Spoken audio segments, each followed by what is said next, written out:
Gentle at first and then insistent, turning familiar streets into mirrors reflecting neon and cloud. By morning, the gutters whispered and puddles trembled under the steady fall. On a narrow residential road, something small and soaked stood like an island of motionless resolve. A golden retriever, its coat dark with water and mud, its eyes fixed on a parked truck as if it held the world's attention. Marcus, a firefighter on the way back from a routine early call, slowed and expected the animal to bolt. Instead, the dog simply stared. He honked. Nothing.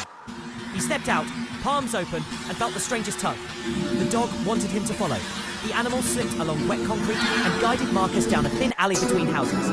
At the end, behind a sagging fence and a tangle of ivy, lay a young woman, pale and barely breathing, her forehead bruised and leg twisted from a hard fall. Marcus checked a pulse that was faint but present and called for help. The dog circled protectively, whining, refusing to leave her side.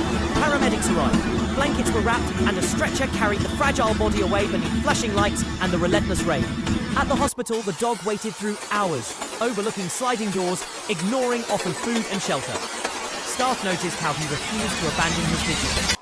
When the young woman finally opened her eyes, confusion and cold in her voice. Her first whisper was one name, Lucky.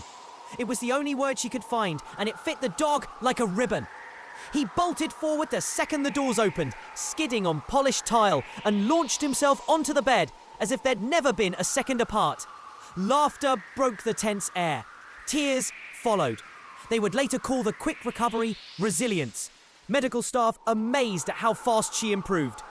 But Emily would tell anyone who listened, it was love. Within a week, the hospital paperwork changed hands. Adoption papers were signed, a collar replaced stray tags, and Lucky left with the woman he had saved. From that day, he followed her everywhere, a steady presence at jacket hems and apartment doorways, a warm, muddy shadow at the foot of her bed. The story spread because people love miracles in ordinary packages.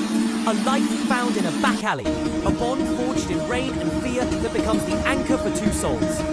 Marcus was humble, saying he had simply followed where the dog led. The staff said they had never seen such loyalty. Emily said that sometimes the ones who rescue us don't wear uniforms.